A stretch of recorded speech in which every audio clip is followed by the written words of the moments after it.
Wow. Hey, pura vida. Much love and respect. Thanks for tuning in once again. Really appreciate you guys taking the time to do that. Real quick, we're going to be talking about the Cuicuilco Pyramid. Cuicuilco, in near Mexico City, a suburb of Mexico, which is now very urbanized. But in this place lies one of the oldest pyramids in the Americas and possibly in the world. So let's learn about the Cuicuilco Pyramid. We're going to start out real quick, just reading a couple paragraphs from this book. It says here, The Evidence of Earth's Lost Civilization, Fingerprints of the Gods by Graham Hancock. So over on page 119 of this book, he was talking about Cholula being older than what they were saying. And then he goes on to say, there was a precedent for this, which further strengthened the intriguing possibility that remnants of a truly ancient civilization might still be lying around in Central America, waiting to be recognized. For example, just south of the university campus of Mexico City, off the main road connecting the capital to Cuernavaca, stands a circular step pyramid of great complexity. All right, we're gonna show you guys the image. You guys saw the thumbnail, with 4 galleries and a central staircase. It was partially excavated in the 1920s. That's when they actually found this, from beneath a mantle of lava. It was beneath lava, guys. That's very important. Geologists were called to the site to help date the lava, okay? Geologists came, scientists with their geology expertise, and carried out a detailed examination. To everyone's surprise, they concluded that the volcanic eruption, which had completely buried 3 sides of this pyramid and had then gone on to cover about 60 square miles of the surrounding territory, must have taken place at least 7,000 years ago, okay? At least 7,000 years ago. This geological evidence seems to have been ignored by historians and archaeologists. They ignored this, who do not believe that any civilization capable of building a pyramid could have existed in Mexico at such an early date, all right? And that just goes on with everything we've been learning, right? They didn't want to tell us about how ancient America really was, and this is part of it right here. Brushing this under the rug, coming with their radiocarbon, as we will see, and giving different dates just to hide the antiquity of this pyramid is what they've been doing in the Americas since day one, right? It is worth noting, however, that Byron Cummings, the American archaeologist who originally excavated the site for the National Geographical Society, was convinced by clearly demarcated stratification layers. Clearly, stratification layers. Geologists study this, guys. Above and below the pyramid, laid down both before and after the volcanic eruption, that it was the oldest temple yet uncovered on the American continent. He went further than the geologists and stated categorically that this temple fell into ruin some 8,500 years ago, okay? This is what the geologists are saying. All right, so I just wanted to read this real quick, get the video going, started with this passage here from the book Fingerprints of the Gods.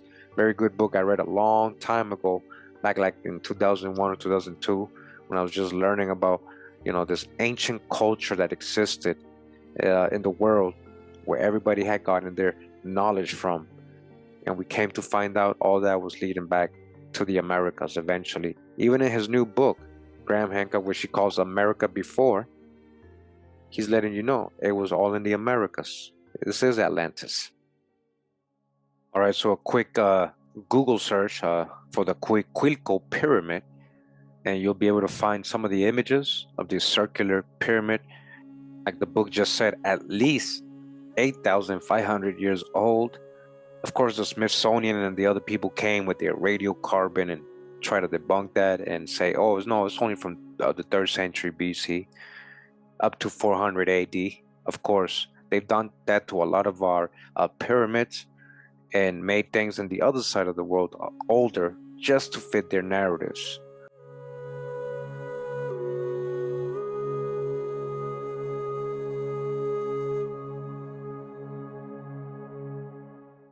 As it says here, Cuicuilco is a mysterious circular pyramid in Mexico City, 7,000 years old. Cuicuilco, gigantic circular pyramid in the middle of Mexico City. All right, we're talking about Mexico City has been occupied for thousands and thousands of years. All right, here's a nice image right here on this website. All right, so many layers were uncovered, as you guys can see. What was used, rock and stone. They're saying here's a central staircase that goes probably more down. There's more of it buried. Here it is in the drier season. This image right here kind of shows, the lava get into the pyramid. Again, this happened thousands of years ago, guys. All right, so again, the Cuicuilco Pyramid, Mexico City, 7,000 plus years old. Geology versus radiocarbon, because that's literally what goes on all the time, guys. The geologists and archaeologists are not agreeing. The geologists are always telling us, hey, this is much older, and then they come with their so-called, radiocarbon dates, and they just give a lot more recent dates for all these structures in America. And we already know, we're going to keep reading about how inaccurate radiocarbon can be much of the time. So this is some images I colorized and found of the excavations. Just wanted to show you guys. As you guys can see, this is when they were again excavating the site. Remember, this was happening from the 1920s on. They just found this. By the 1920s, they had already created their Egyptology and created these books about the old world being over there. And they're still finding things in the Americas, guys. That was pushing dates back much further back, and they never updated the textbooks. All right, so again, part of the excavation pictures, these were in black and white. I colorized them.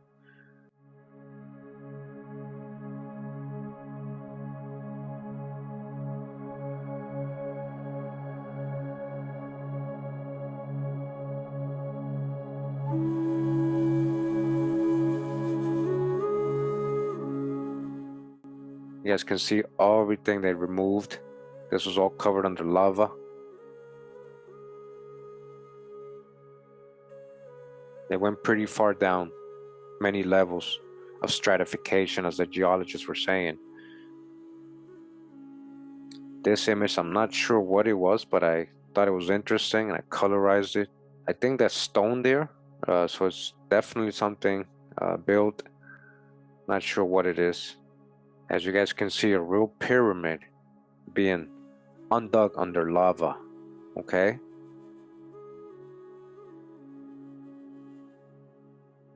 And they also found, of course, human bones, skeletons, and stuff like that. And this pyramid, a lot of pottery, little figurines just like this. This is all from Cuicuilco Pyramid during their early excavations. This image right here, I thought very revealing. I colorized it. This is one of the workers, the local people, local Indians that are working this. All right, the local people there from the area, as you guys can see, so swarthy, copper-colored tribes of America. Right? This is in Mexico City, local. This guy's from the excavation team, and this is the figurine he's holding that they found there. All right, you can see a skull over here to the right in the bottom, a human skull just laying there. Some more images of the excavation. All right, so again, they went down, and it keeps going down below this.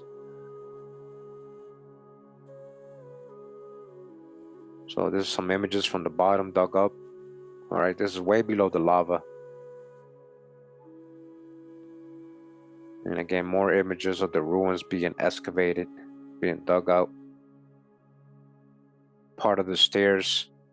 Again, this is all before it was cleaned up and restored.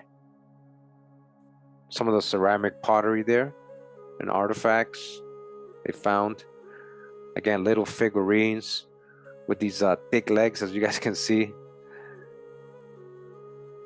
All right, this is again in Mexico City. They're finding this in the Cuicuilco pyramid. That's what we just read about, possibly older than 7,000 plus years. And more pottery. You see that?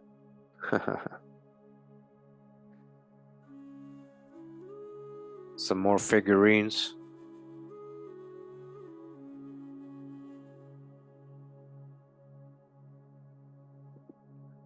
I'm gonna get into this book real quick. We've read from it many times. Again, the book is Atlantis in America, Navigators of the Ancient World by Ivor Sapp and George Erickson. And it says here, Cuicuilco, off the road between Mexico City and Cuernavaca, flanked by central Mexico's towering volcanoes, lies the site of Cuicuilco. Cuicuilco is unique among ancient pyramids in that it is a circular, often described as a truncated cone, and in that it has 4 internal galleries and a central staircase leading to the summit.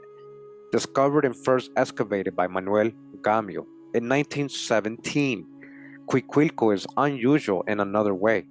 It is partially covered by prehistoric lava streams. Commenting on this fact, David Hatcher Childress writes, in Lost Cities of North and Central America, Cuicuilco is said to be one of the oldest structures in the Valley of Mexico, and traditional archaeologists, with their conservative ways, all right, here comes the hijack, usually say that Cuicuilco is the forerunner of Teotihuacan. But the amazing thing about the Cuicuilco pyramid is the dating that it is given. The site is dated at being built in the 1st century of the Christian era. Yet incredibly, the lava flow, which covers a portion of the structure, is dated as being as 8,000 years old. All right, so archaeologists with their conservative ways, again, the hijacks come and like, no, this is from the 1st century AD, Christian era, right? It's not old, it's not ancient, it's just classical. But the lava that's sitting on top of the pyramid, again, guys, has been dated to 7,000 to 8,000 years old. Okay, it don't make sense. It occurred to Childress, as it has to others, that a pyramid that has been covered by a lava flow must have been built sometime before the date of the lava flow. Obviously, right? Logically, right? So it can't be from the 1st century, all right, Christian era. Childress comments, this fact is apparently lost on traditional archaeologists who continue to maintain that Cuicuilco is about 2,000 years old only. That's as far as they want to give it, guys, because they don't want to make it older than their fake Egypts, their fake Mesopotamias, and all that. Actually, Cuicuilco was blanketed by a volcanic eruption in 300 AD, but lava from that eruption was only the last of a series of lava flows that covered parts of the pyramid. In 1922, geologist George E. Hyde had estimated the age of the flow that covered the pyramid, called the Pedregal lava flow, as being 7,000 years old. Okay, that's what was covering the pyramid. So all these geologists, not just one, many geologists are telling you, no, this is really old, 7,000 to 8,000 years old. The pyramid had to have been built before that because it's under it. It's under that lava flow, guys. So here's some images they have again of the pyramid of Cuicuilco. It says the top view is of the entire pyramid. The insect view is of the encroachment of lava that in ancient times repeatedly covered the pyramid. Repeatedly. This site, accepted as among the oldest in the Valley of Mexico, is dominated by a massive circular pyramid with a base 387 feet in diameter and a height of 75 feet. Although parts of the large and complex site are buried by ash from volcanoes as recently as 300 AD, all right, so they're literally only measuring the last time it erupted over it, not since the beginning. Other parts are buried under volcanic ash that has been dated as 7,000 years old, all right? They're not even pointing that part out. There's other parts, other eruptions before the one in 300 AD. Despite this evidence, Cuicuilco is still officially dated as from 2000 to 4000 years old only.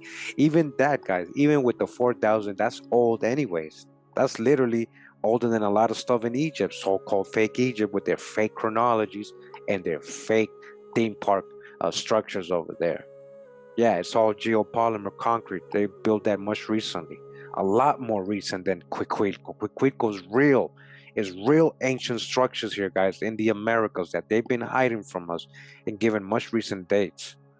Again, despite all this evidence, geologists, science, they keep lying. They keep creating false narratives and dating these things a lot more recent than they are. Archaeologist Byron Cummings became interested in the site when he learned of Hyde's findings.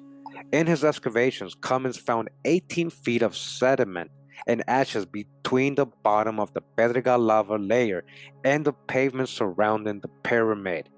He estimated the accretion time of these layers to be 6,500 years. This is another geologist. Now look what happened. Later, carbon-14 tests came up with dates of 4,161 before the present. Even that date is really old. That's 6,000, right? So what I'm going to show you guys is that they had a lot of different carbon-14 results throughout the different years by different people. They can't come to a general agreement or conclusion. So on this particular test, they went all the way back to 4,161 before the present for organic material on the pyramid and surrounding pavement. This would give it a calibrated date of around 5,000 years before the present, since the organic material could have been deposited at any time subsequent to the building of the pyramid, but could not have been deposited prior to its construction. And since a 7,000-year-old lava flow covers one corner of the pyramid, the structure must have been built at least 7,000 years ago, but it more likely was built centuries or millennia before that. Before that. Most likely, guys, because that's when it got buried. All right? Despite this evidence, archaeologists continued until very recently to date Cuicuilco is about 2,000 years old only. But after dates for Cuicuilco's stepchild, Teotihuacan, have been officially pushed back to 900 BC, traditional archaeologists began to admit a date of 1800 BC for Cuicuilco's construction. Childress observes, though Cummings' discoveries and assertions created something of a stir at the time, archaeologists have conveniently ignored the fantastically ancient date.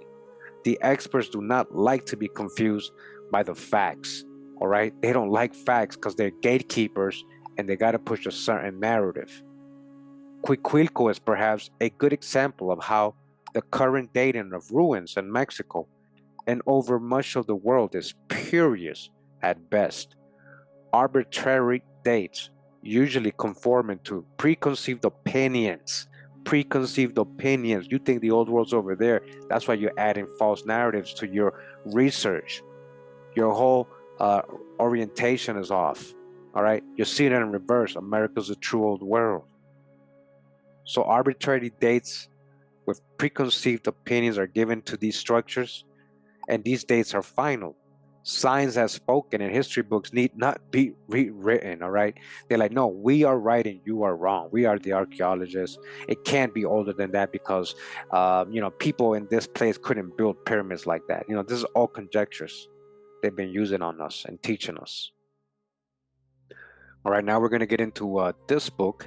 It's called Ancient Man, a Handbook of Puzzling Artifacts. This is by William R. Corliss.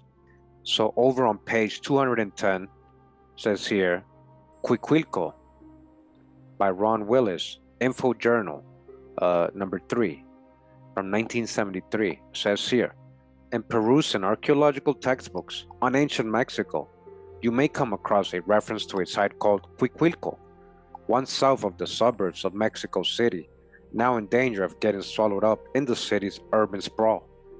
Cuicuilco is a 4-step pyramid, round in form, now restored and slickified for the tourist to come and gape at.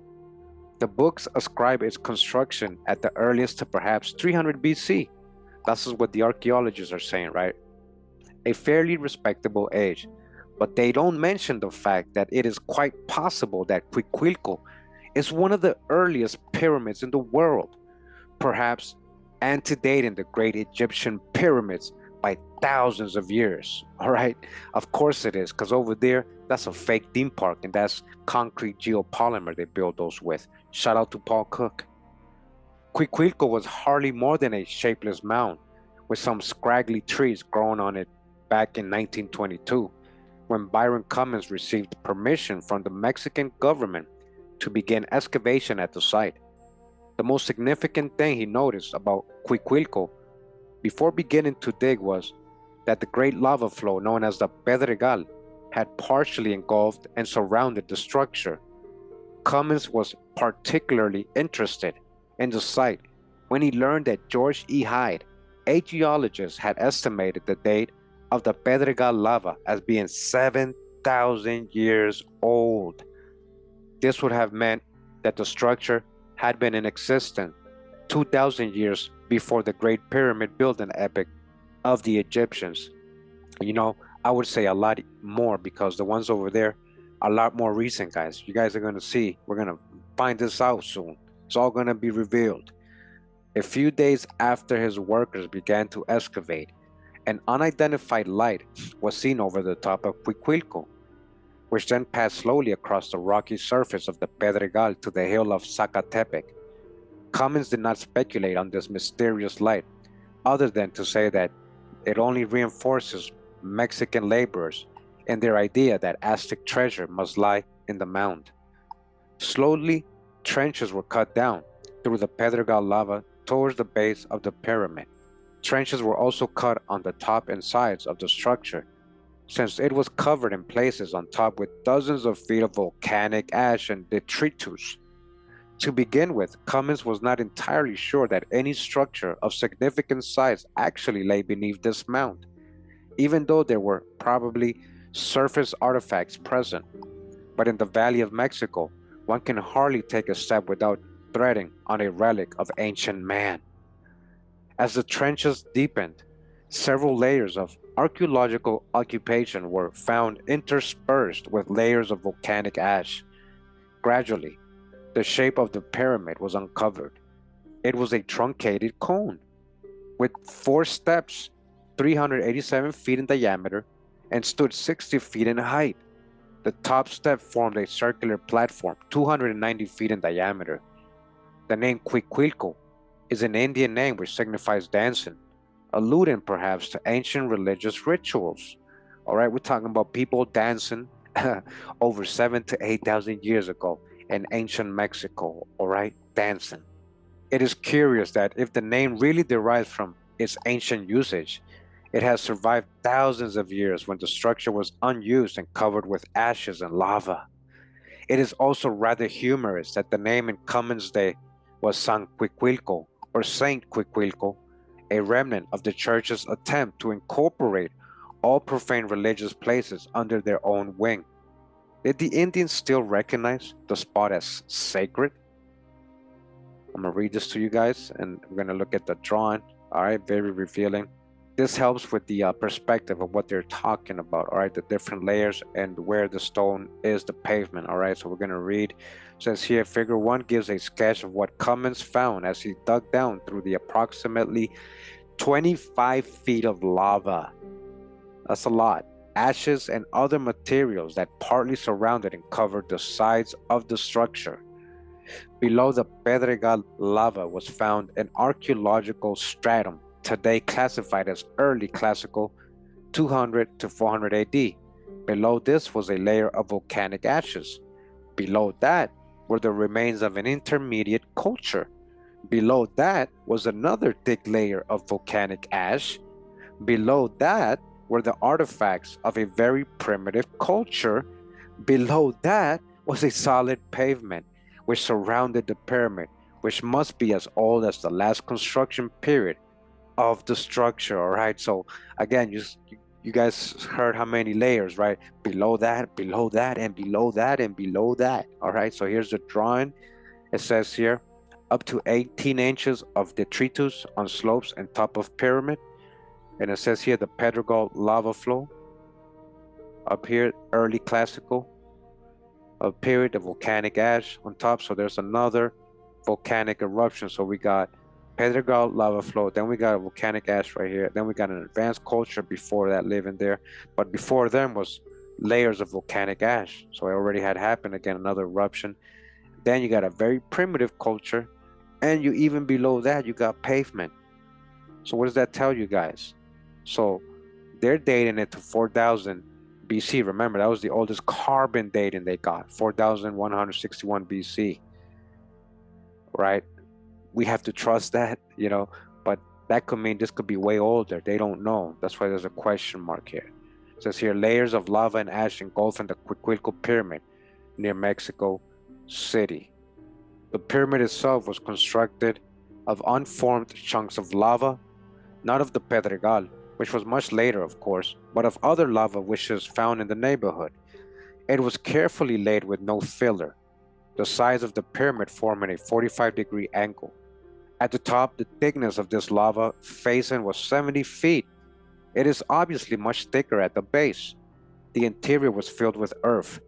Later work by Cummings showed that the structure had been enlarged at least 2 times, each time a new facing being put on it from the pavement up.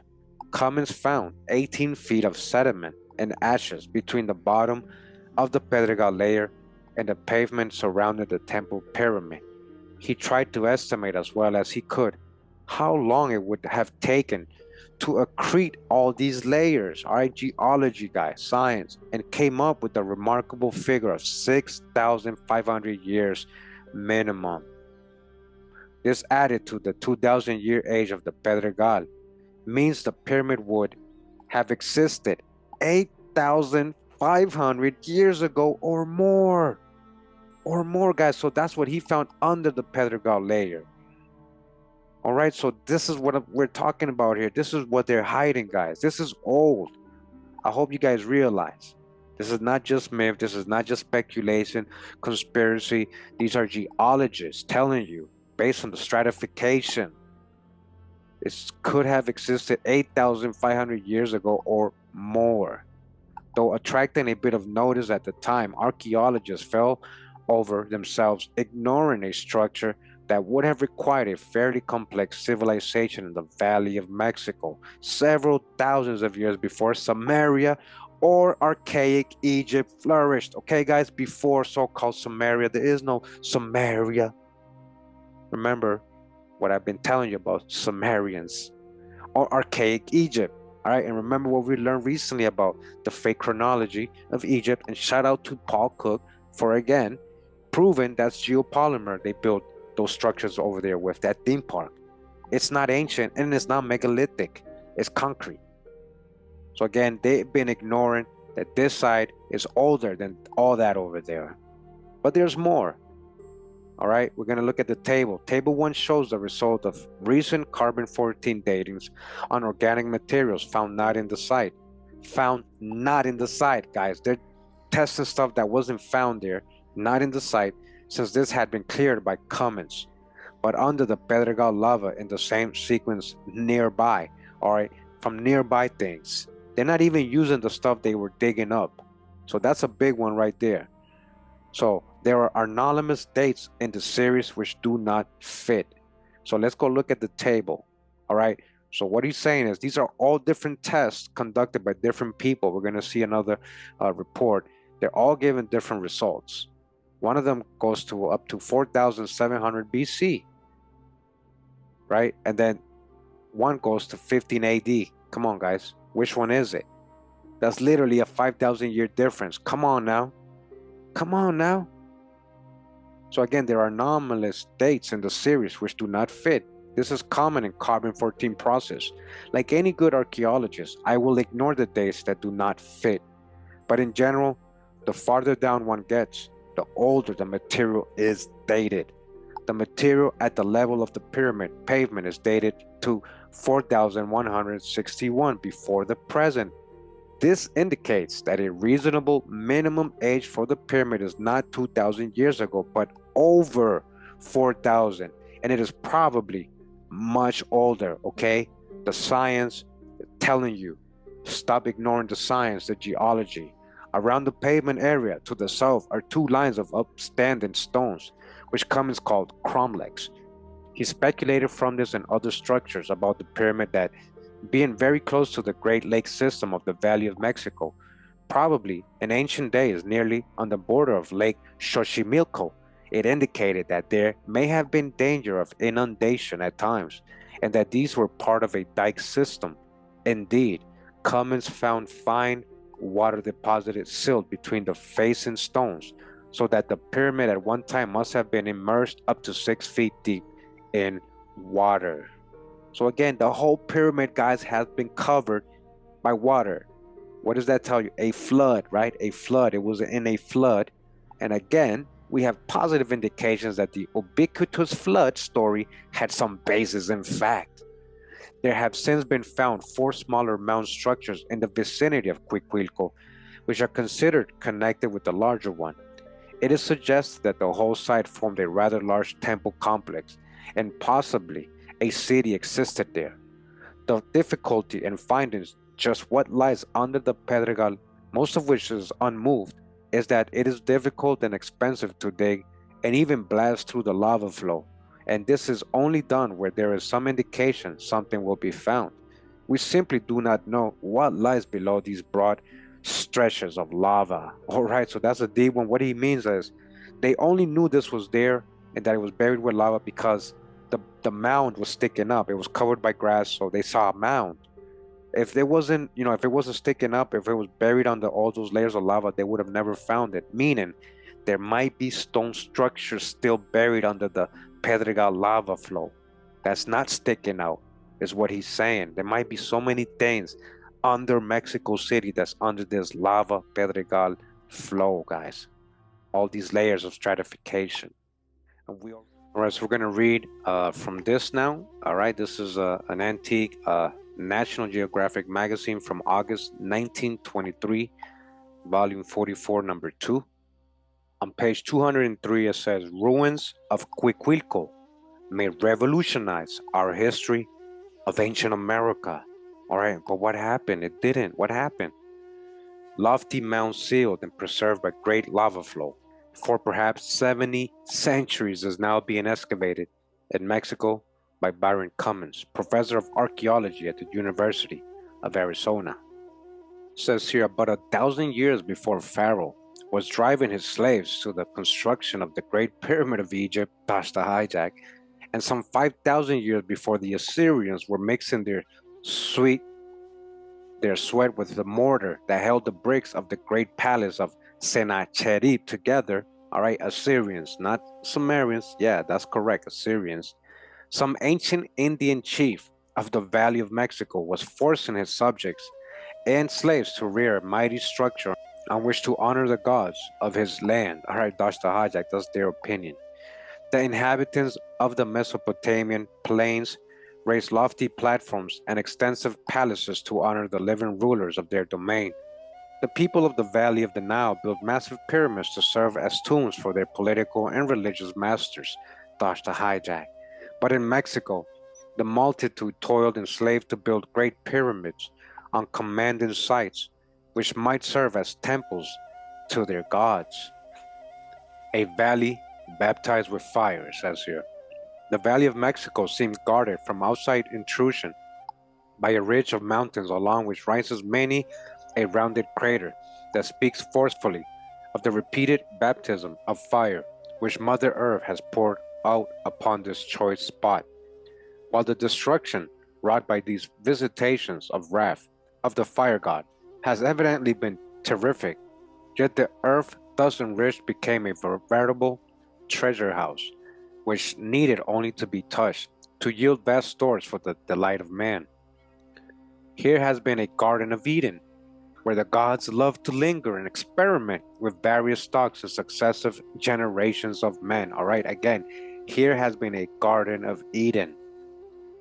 Just west of the pass that leads from the Valley of Mexico over into the Valley of Cuernavaca rises the irregular crest of Old Ajusco, which is a volcano they're talking about, from whose lofty craters have poured many showers of ashes and pumice and many streams of lava to envelop the plains below. The most recent of these craters is a huge bowl, some 1,500 feet in diameter and 300 feet deep, rising from the northern slope of the Ajusco Group, about 10 miles south of Tlapam. The round wooded crest of this crater, called Xitli, forms a striking landmark above and to the right of the railroad as one climbs toward the crest of the pass and going from Mexico City to Cuernavaca. Over the rim of this great bowl poured a stream of black lava that flowed down the northern slope of the mountain and out into the fertile valley below. Its seething current swept on like some mighty fire-breathing dragon, carrying death and destruction to all living things in its path. That makes me think about something, huh? The stream flowed past Zacatepec, one of the hills reared by some former eruption of the higher craters of Ajusco, to the borders of San Angel on the north and to the outskirts of Tlalpam on the east. As it slowly swept on toward the northeast, it crept entirely around and tried to climb the slopes of a low hill, which the natives today call San Cuicuilco. Says here, lava flow may have occurred 7,000 years ago. Okay, guys, here we go again. This is National Geographic 1923, all right? Telling you it may have occurred 7,000 years ago, the lava flow, meaning the pyramid was built before that. This great tongue of black, flinty lava called the Pedregal, meaning stony place, some 15 miles long and 3 miles wide, varies in depth from 5 to 30 feet. Its surface is wrinkled and twisted and seamed by many a deep crack, broken gorge, and yawning cistern. Its hard, rough surface grins defiance at the edges, and the trails across its expanse, used by the natives for centuries, show very little wear. Geologists have traveled around the Pedregal and stumbled across its sharp, craggy surface, have studied its flora and the weathering of its watercourses, and arrived at widely different conclusions as to the time when the lava flow occurred. The latest authority to put himself on record in an estimate of its position in our chronology is Mr. George E. Hyde, a geologist from New Zealand, who spent the winter of 1921-1922 in a study of the Valley of Mexico for the Mexican government. Mr. Hyde declares that the Pedregal must have been deposited at least 7,000 years ago, or some 5,000 years BC, which is 7,000 years ago. So again, this is a geologist hired by the Mexican government. He's not just anybody that came and said, hey, I think this was, no, this was the guy they hired to come help them out with their geological history. The latest period assigned to it is some 2,000 years ago, or about the beginning of the Christian era. Since no tradition regarding the eruption of Xitli seems to have survived among the Aztecs or other Indians of the region, and since the external evidences of the Pedregal itself indicate a long period of weathering, it is not quite as reasonable to assign the earlier date to a catastrophe fraught with such terrible consequences that its memory would have survived through many, many generations of men. All right, so what he's trying to say, he has a great point. There's actually no legends from any of the indigenous people when the Spanish got here that volcano blew up in their known history. So it has to be a lot more older, because wouldn't they have that in their oral traditions? Apart from the geology, there is no oral traditions of it in their recent history, the Indians that were there. It is evident that before the eruption of Xitli, a numerous population occupied this part of the valley, and if the cap of lava known as the Pedregal could be removed, the ruins of houses and villages would be disclosed. All right, we just read that. Right under this cap of the Pedregal lava flow, there's so much archaeology and ruins still to be unearthed, guys, that will prove how old this place is, and that America is the true old world. The hill of San Cuicuilco, which we have already mentioned as surrounded by this lava flow, is situated near the village of San Fernando, a part of Tlalpam, which is a thriving town, situated about 12 miles south of Mexico City, at the northern base of Mount Ajusco. Dr. Manuel Camio, director of anthropology in the Bureau of Agriculture and Public Works of Mexico, had noticed this lava surrounded hill and invited the writer to examine it with him. The result of the visit was a plan for the investigation and excavation of the mound. The government of Mexico, through Dr. Gamio's department, agreed to furnish the men and materials necessary for the work, and the writer took charge of the excavations and the collection of data. A few days after we began operations, some of the workmen declared that at 6 o'clock on the 4th of May, a light danced above the top of San Cuicuilco and then passed slowly across the Pedregal to the crest of Zacatepec, another hill lying to the west. This was accepted by the laborers as evidence that there was treasure in both hills, and from that time on, many were the stories circulated of treasure buried in the hill by Aztecs and Spaniards. The Spaniards and mestizos especially watched our operations with eagle eye and constant attention. At times, as we reached places that seemed to them particularly favorable, they stole into our workings and tried to excavate. Some declared that an ancient chief had been driven to the Pedregal by the Aztecs and had gathered his followers about him and prospered in spite of the inhospitable surroundings. There he was buried with great treasure, and this mound raised over him. Others vowed that the Spaniards, at times of civil strife, before a stable government was established, hid treasure in San Cuicuilco that had never been recovered.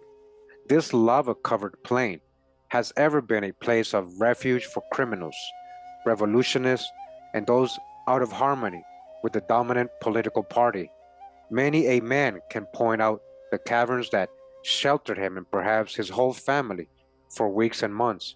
Even now, the people living near it seldom venture out alone after nightfall. But as the work progressed, most of the people came to realize the truth of our statements, that the builders of Cuicuilco had neither gold nor silver and were blessed with very little else that could be accounted valuable today. A gigantic artificial mound raised by ancient Americans. San Cuicuilco has more than fulfilled expectations. It has proved to be an artificial mound covered by the long accumulation of ages.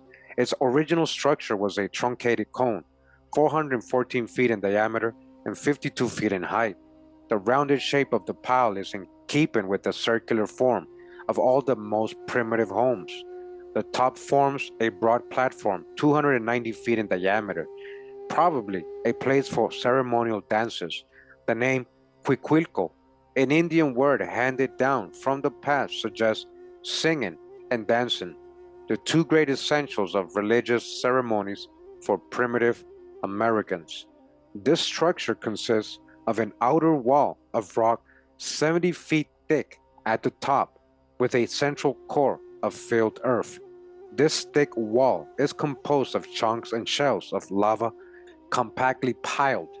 The outer surface inclines at an average angle of 45 degrees and consists of large unhewn blocks of lava, many 3 and 4 feet in length, with the smaller end pointing toward the center at right angles to the surface and embedded in smaller lava shells. All right, and this image right here says an almond-eyed maiden from Cuicuilco. All right, almond-eyed. The style of the surface masonry is crude cyclopean, okay? A very little attempt was made to present a flat surface of the boulder to the outside. Holes were filled with smaller stones, or where the rocks seemed sufficiently solid were left open. No other filling material of any kind was used.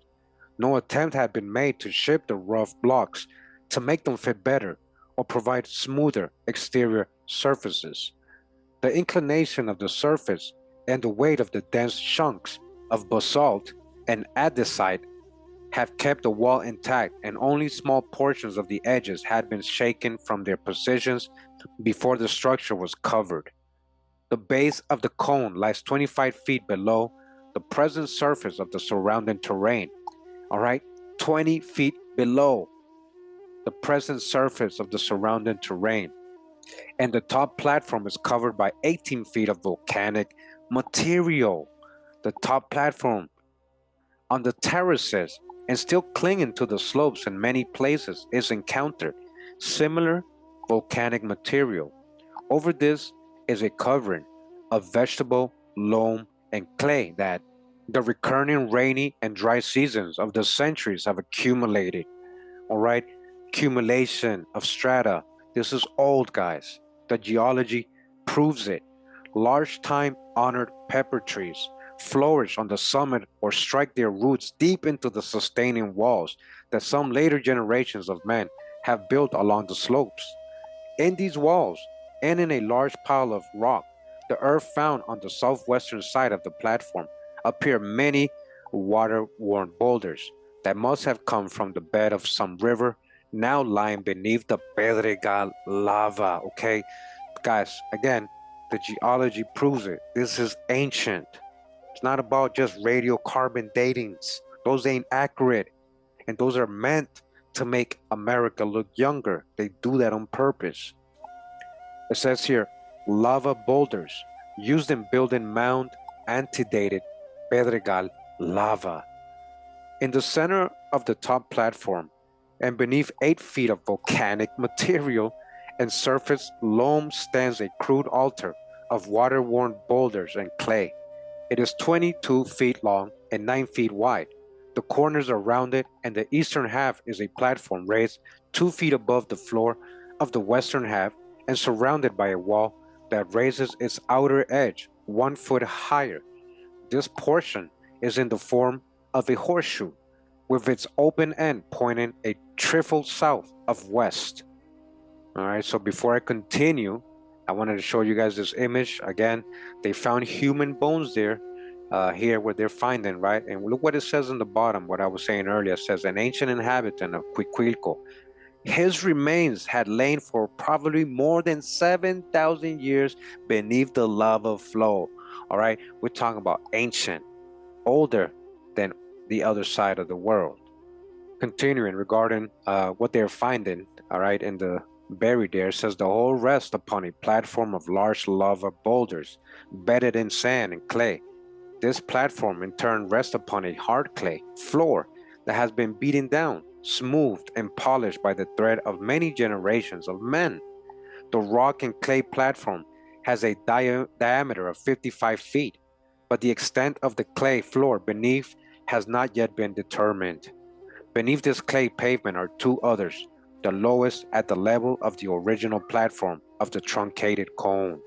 The lava rock found in every part of the structure, in the more recent as well as in the most ancient, is of a flow that antedates that of the Pedregal, which, as stated on page 206, occurred many thousands of years ago. Not a piece of the Pedregal lava has been found in any of the walls or even in the pile of earth and rock encountered on the top. Lying scattered about its base are chunks and shells of lava of a type similar to that found in the structure. They seem to have rolled down the slopes from the edges of the walls above and accumulated in a great mass at the bottom. Above these lie from 12 to 15 feet of volcanic material similar to that covering the top platform and the terraces.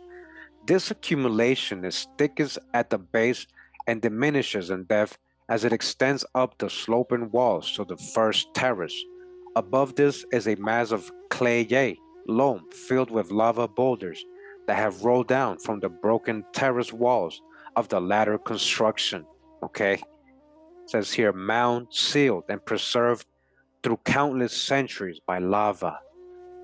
At the bottom of this accumulation of surface loam and rock is a stratum varying in depth from 5 to 18 inches of charred and blackened material, the product of severe heat. Under the lava, it is a crisp mass, with here and there a pocket of black sand or ashes. On every side are encountered the black, forbidding faces of the Pedregal, which pressed their numerous noses against the covering of old Cuicuilco until they were flattened and rounded and buried deep in its yielding soil. In some places, where the more gentle slope of the cavern permitted the many-headed lava monster climbed up the slope, burying the base far beneath and holding the great temple in its iron-like embrace. From the eastern side, a great platform, 30 feet long and 70 feet wide, extended down on an incline from the first terrace. Most of its walls had fallen and been buried beneath wind-swept dust and ashes before the Pedregal lava crept up over them to a distance of 10 feet. These 15 to 17 feet of sand, clay, and rock that had accumulated, all right, again, 15 to 17 feet of sand, clay, and rock that had accumulated above the surrounding pavement of Cuicuilco before the lava flow occurred. This is before the lava. Demonstrate that its builders had lived and worked thousands of years before the Pedregal had even formed. It is reasonable then to assume that this temple was reared by primitive Americans who lived some 8,000 or more years ago. Guys, all right, can I get a body bag for the illusion? Again, we're in the National Geographic magazine from 1923. Again, this was built, they're saying primitive, but advanced Americans who lived at least minimum 8,000 or more years ago. All right, this is facts. The geology proves it, guys. It's not about just radiocarbon dating. They've been lying to us all our lives about American history. Thus, the forces beneath old Ajusco volcano have been laboring for ages effectively to seal up and preserve this handiwork of ancient Americans, all right? Ancient Americans. And again, going up to the guy who's digging this up, all right, the local Mexican who is digging, working for these people. Do you guys see? Remember what I showed you earlier? Let me show you a colorized picture of him. All right, this is him right here. Okay, you guys see? This is him right here. This is your so-called Mexican. And that's your own hijacks with your own prejudices and stereotypes about what a Mexican is supposed to look like. Continuing, says here, excavations may revolutionize our conception of ancient America. Huh? Well, we already know, we've been proving it, this is a true old world. Time is a wonderful leveler, and nature is also oftentimes a remarkable preserver, saving the records of the world's progress, that man may be stimulated to deeper investigation for her forces and of the part man has played in the understanding and mastery of those forces and the materials they produce. Cuicuilco presents to us today, positively and forcefully, a chapter of human history on the American continent that many have supposed never existed. Listen, guys, its rough, massive walls and simple outlines show the beginning of public architecture in North America. Its extensive proportions and great mass of material are evidences of early political and social organization and demonstrate the wonderful results of human cooperation in primitive society. Its chipped or roughly ground stone implements, its crude pottery, with an occasional attempt at decoration by incise lines and dots or awkwardly molded relief, its childlike attempts to represent the human form in clay figurines and idols all show the beginning of the mastery of materials and the coming of trained hands, eyes, and intellects. All right, guys, what they're literally telling you, you can see the progress of man evolving with its art and construction here in the Americas. We find this all the time. It's not like in that side of the world, you're not finding this that old over there. And there is no progress, there's no evidence of the progress. All of a sudden, it's just pyramids. You don't know how they learned how to build it. There's no evidence of the progress. It's just a legacy over there because it's always been a myth over there. It's just a retold story from the Americas. Cuicuilco is not spectacular. It does not astonish us with its beautifully hewn masonry or its skillfully carved facades and painted friezes. Its architecture was massive and simple, dedicated to the mighty forces of earth and air. Its decorations were meager and crude, Man had not yet reached the stage in which his imagination ran riot and controlled his activities, and his hand had not yet acquired sufficient skill and mastery to interpret his aspirations to his fellow men. Ages had to pass as man slowly groped his way toward a realm of broader understanding of himself and his universe, and toward a more varied and more real expression of what he felt and what he saw about him. Alright, Cuicuilco, the forerunner of ornate American architecture. Cuicuilco represents the results of stolid, vigorous youth just beginning to feel his strength, and daring occasionally to straighten up and ask the spirits to teach him. This edifice is the foundation upon which was built the massive and ornate American architecture, whose ruins dot nearly every height, plain, and valley from Zacatecas to Panama and from Guerrero to Yucatan. Its walls are rough and massive, yet preserve a beauty of line that undoubtedly inspired the descendants of its builders to create the mighty pyramids, the wide paved plazas, the beautifully decorated halls of Teotihuacan. All right, you get what they're saying? This is a model archetype. The Pyramid of the Sun, the Ciudadela, and the ornate temple of Quetzalcoatl, as shown in the illustration on page 218, all speak forcefully of the wonderful organization of the Toltecs and the great skill their artisans had acquired.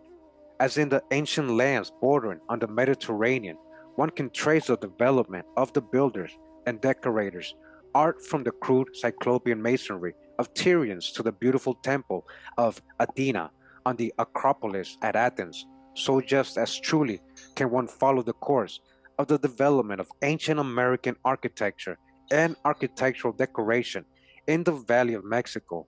Here was a land of human achievement that left a record extending far back into the dim beginnings of man's attempts to understand himself and to establish the proper relations with the forces operating about him. Does this American record of human endeavor suffer by comparison with that of ancient Egypt or far-famed Greece? All right, two fake places. All right, remember all we've been learning recently, right? Especially with the chronology and all these Greeks and so-called Egyptians.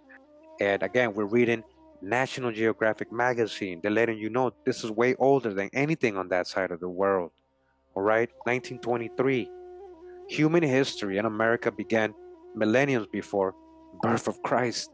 Dodge the hijack with their fake chronologies. The indications deduced from the investigation of the various American Indian languages and the facts presented by old Cuicuilco agree that human history in North America began thousands of years before the Christian era. Wherever the first ancestors of the Native American may have arisen, it is certain that that same Native American had populated extensively certain portions of our continent when he had obtained only the crude rudiments of human culture. And when other members of the human family were struggling with like problems and fighting their way toward the light in other parts of the world, while other people are living in caves, right? They're savages, they're the nomads, they're the hunter-gatherers.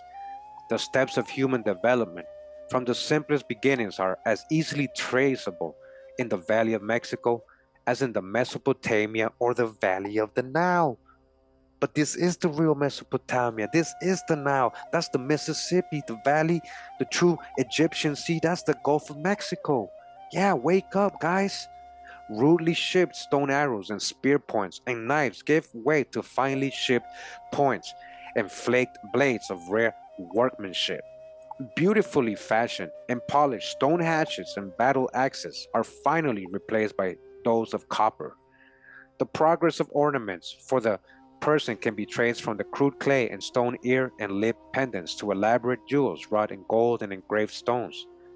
Domestic utensils manifest all stages of skill and adaptation, from the hammer stones and the grinding stones selected from the natural water-worn boulders of the riverbeds and lake shores to the bowls, pitchers, and ollas beautifully fashioned of clay and burned, polished, and decorated with skill. The development of the weaver's art is shown from rude baskets and coarse cloth to garments and mantles finely embroidered in a great variety of materials designs, and colors. Continuing, it says here, a distinct type of man developed in America, okay? We're unique, guys. Sculpture is encountered everywhere, from the crudest of stone images to life-size and colossal representations of men, intricate geometrical designs, and elaborate symbols. Thus, in every class of material known and used by prehistoric people, one can trace step by step the understanding and the mastery man gradually gained over his environment. This knowledge of design and color, combination, this mastery of form and proportion and great variety of substances, and the ability to marshal men and materials in the construction of beautiful palaces and great temples are results obtained by a people after generations and generations of practical experience. I'm glad he brought that up. All right, this is what I've been trying to say. Okay, yeah, it's nice to find the building, the ball courts, the calendars and all that, and be like, oh yeah, that was 5000 BC. That had to have developed. It had to have taken a lot of time, a lot of years for people to learn these things, to practice this stuff and gain the experience, as they're saying. So we go way older than what they're carbon dating things, especially. And all is seeing a distinct American type. The physiognomy of the skeletal remains. The architecture, right? Our skeletons are different. Our architecture is different. The industrial and decorative arts all show an American development. Point out as we make similarities to Mongolian types or to Western Asiatic and Egyptian designs and conceptions, we must acknowledge, after all, that the early inhabitants of America were distinctly American. Okay, they weren't Mongols. That's a big one. Can I get a mic drop? Yo, drop. Can I get a body bag for the illusion? Huh? All right. Even though you may think these are Mongolian types or Western, Asiatic, or Egyptian designs and concepts, just because you're finding stuff that looks similar to what you're calling Egyptian, we must acknowledge, after all, that the early inhabitants of America were distinctly American. They're from here, from the oldest land in the world, the Americas, the true old world. There are similarities to Asiatics, both East and West, to Africans, and to Europeans are far more pronounced than their similarities, okay? But there's actually more differences, dissimilarities with Africans and Europeans and Asians, all right? There's a distinct type of people here, is what he's trying to say. They form a large group of the human family, separated from the parent stock in some remote age, who, as they gradually multiplied and possessed themselves of this part of the globe, sought to surmount its obstacles and to become masters of their surroundings. It is strange that these people engaged like those on the other side of this sphere in a struggle under similar climatic and geographic conditions should develop some similar religious concepts, social customs, and artistic standards and designs. The early American did not differ greatly from the early Asiatic, the early Egyptian, or even the primitive European. But all right, that's a deep one right there. Like I've been showing you guys, it seems that a lot of these indigenous peoples from these cultures, right, as he's just pointing out, are very similar to ancient Americans. Remember what we learned the other day about the so-called gypsies or Egyptians that went into Europe? They were called the Red Indian gypsies, Red Indians. So again, the early American did not differ from these early cultures, right? Old world cultures. He offered such incense to his own gods as he thought best won their favor and cooperation, and tended his own garden and managed his own household in his own peculiar fashion. But he evolved many ideas, characteristics, and customs, akin to those of his cousins across the seas. And is not this as we should expect? Everything he touched, as shown in his architecture and his art, bears the stamp of his individuality and the influence of the natural phenomena of the Western world. And yet, at the same time, his works express the aspirations of the whole human race in its attempt to solve the mysteries of the universe and to understand its own relationship and its phenomena. Americans are from here, not from any other part of the world. No, people didn't come from the old world and build these things and leave these things behind. All right, it was from Americans that were always here. A field for further research. America thus has a prehistory extending far back into the early centuries of human development. The steps of her progress and the successes achieved are as interesting and instructive as any attained by the renowned human groups of the Old World. All right? Just like the Old World had the Spanish governors who were in control of Mexico in the first years after the conquest been men of broader caliber and truer vision. The task of assembling the record of these glorious and heroic periods of human history in America would be comparatively simple. But instead, what happened? They came to conquer the Holy Land. Remember what Columbus said. They already knew this was the old world. They came to conquer it and rewrite history. The people themselves had done their duty and made permanent records of the ideals and achievements of the various nations. Some scholarly and honest priests and monks carefully studied and translated many of these records, but intolerance and ignorance consigned nearly all the manuscripts to the flames and sent their authors back to Europe. All right, they burned all our books. However, the task, though thus made more difficult, is ours. The unraveling of history of early America devolves upon American scholars from Canada to Chile, all right? All of us, right? I'm in middle. We doing it all. And it is hoped that the brains and energy necessary to carry the task to a successful conclusion will soon be forthcoming. All right? And that's deep. That hit me hard right there at the end, guys. I'm reading this for the first time with you as I'm recording it. And that hit me deep right there.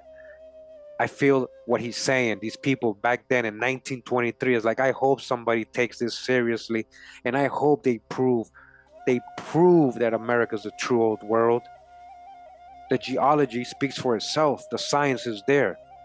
And this is National Geographic magazine in 1923 before their carbon dating hijack came. All right? They already had determined this was 7,000 to 8,000 years old and older than anything in the world, really.